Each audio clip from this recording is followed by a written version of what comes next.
Welcome, everyone. Today, we're diving into the core message of a really powerful book by Matthew Okeke called Living Under the Shadow of His Wings. Think of it as a guide, really, a roadmap for moving from a life of constant struggle to one of steady, resilient trust. I mean, have you ever felt that? You know the feeling. You wake up and the day's worries, future anxieties, or even old wounds are already sitting there on your shoulders. It's like this constant internal noise, this hum of stress that just refuses to quiet down. And this quote from the book's intro just nails it, doesn't it? It captures the central challenge perfectly. See, it's not just about the problems we face on the outside, but the chaos on the inside, that internal storm of fear, doubt, and worry that can feel so completely overwhelming. So to help us frame these struggles, the book uses this powerful metaphor, mountains.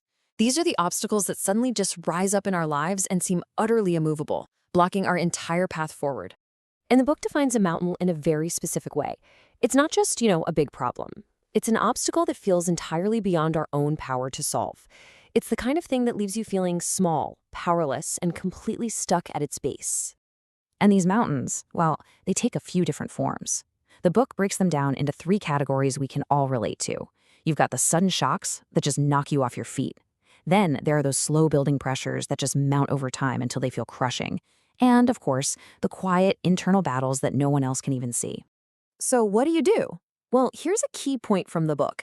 The answer is not to pretend the problem doesn't exist. Real faith, it says, acknowledges the reality of the mountain. It sees its size, it feels the fear, but then it makes a conscious choice to shift its focus to a power that is infinitely greater. Okay, so if mountains are the problem, what's the solution?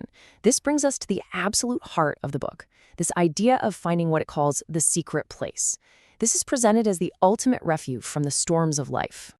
This verse from Psalm 91 is the foundation for the entire book. It's actually where the title comes from, and it holds this central promise, a place of genuine shelter and rest, found not in our own strength, but right there in the shadow of the Almighty.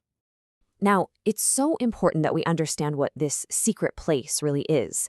It's not a physical location. It's not about escaping your life or finding a quiet corner to hide in. It's an internal shift, a state of being where you find refuge directly in the presence of God, right in the middle of whatever you're facing.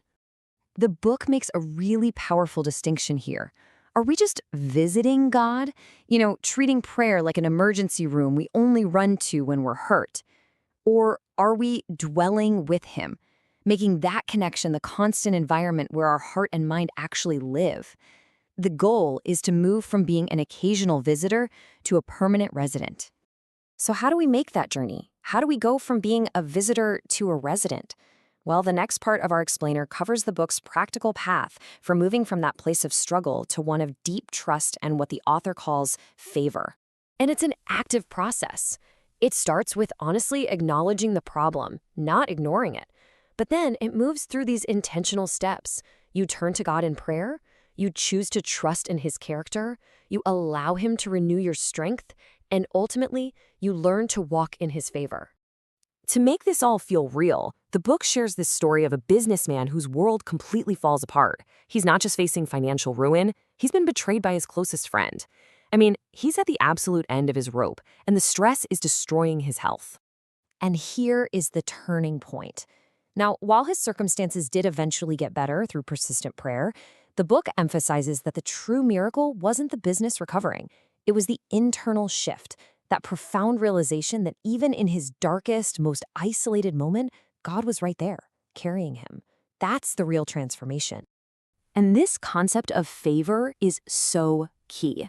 The book describes it not as simple luck, but as a kind of divine kindness that empowers our efforts. It's that something extra that opens doors our own strength can't and makes a way forward where our own planning just falls short. So this journey from fragile faith toward favor, it all leads to an ultimate destination. Let's look at the final section and see how all of this culminates in a deep, lasting peace that is completely independent of our circumstances.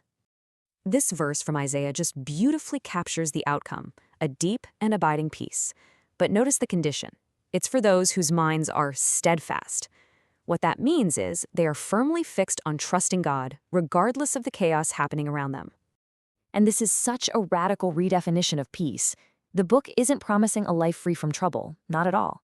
Instead, it teaches that true peace isn't an empty, quiet room.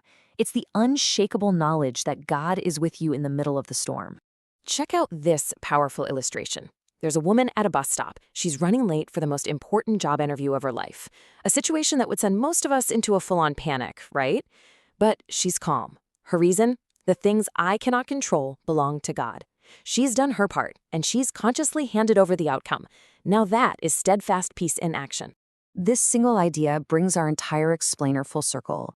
The goal isn't to run away from our mountains or hide from the storms. The path to true refuge is found by turning around and stepping directly into his presence, right where we are. And so, we're left with this final, powerful question from the heart of the book. It's really an invitation.